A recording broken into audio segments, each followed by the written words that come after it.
Tengo el honor de ceder la palabra al excelentísimo señor presidente de los Estados Unidos de América, señor Jimmy Carter.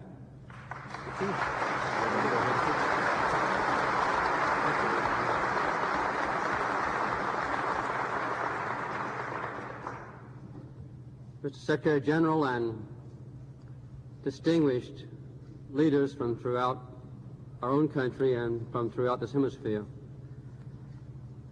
First of all, I want to express my deep thanks to the leaders who come here from 27 nations in our own hemisphere, 20 heads of state for this historic occasion.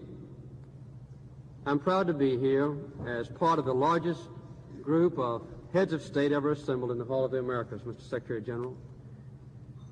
We are here to participate in the signing of treaties which will assure a peaceful and prosperous and secure future for an international waterway of great importance to us all.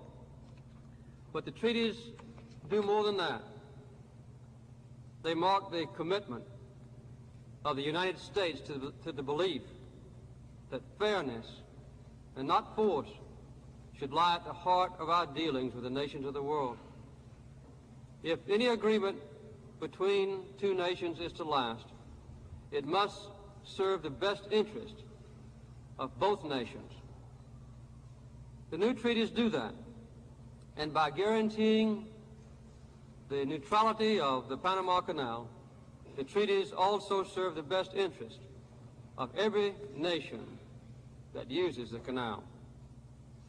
This agreement thus forms a new partnership to ensure that this vital waterway, so important to all of us, will continue to be well operated, safe, and open to shipping by all nations now and in the future. Under these accords, Panama will play an increasingly important role in the operation and defense of the canal during the next 23 years. And after that, the United States will still be able to counter any threat to the canal's neutrality and openness for use.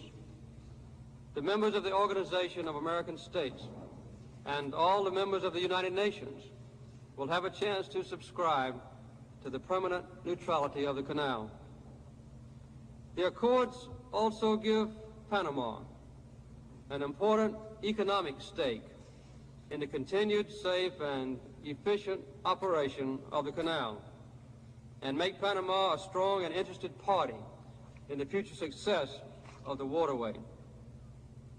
In the spirit of reciprocity suggested by the leaders at the Bogota summit, the United States and Panama have agreed that any future sea-level canal will be built in Panama and with the cooperation of the United States. In this manner, the best interests of both our nations are linked and preserved into the future. Many of you seated at this table have made known for years, through the Organization of American States and through your own personal expressions of concern to my predecessors in the White House, your own strong feelings about the Panama Canal Treaty of 1903. That treaty, drafted in a world so different from ours today, has become an obstacle to better relations with Latin America. I thank each of you for the support and help that you and your countries have given during the long process of negotiation, which is now drawing to a close. This agreement has been negotiated over a period of 14 years under 4 presidents of the United States. I'm proud to see President Ford here with us tonight.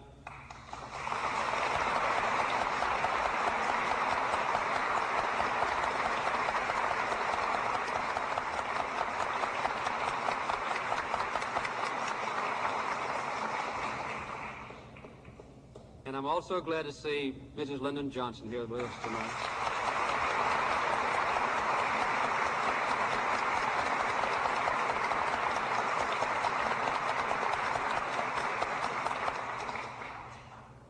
Many secretaries of state have been involved in the negotiations. Dean Rusk can't be here. He's endorsed the treaty. But Secretary of State William Rogers is here. We're glad to have you, sir.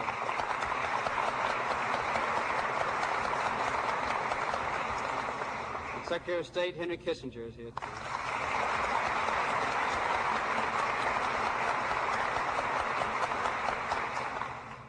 This has been a bipartisan effort, and it's extremely important for our country to stay unified in our commitment to the fairness, the symbol of equality, the mutual respect, the preservation of the security and defense of our own nation, and an exhibition of cooperation which sets a symbol that is important to us all before this assembly tonight and before the American people in the future.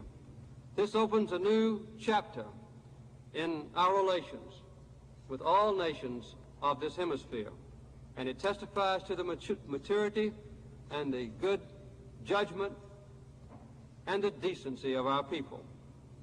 This agreement is a symbol for the world of the mutual respect and cooperation among all our nations. Thank you very much for your help in this.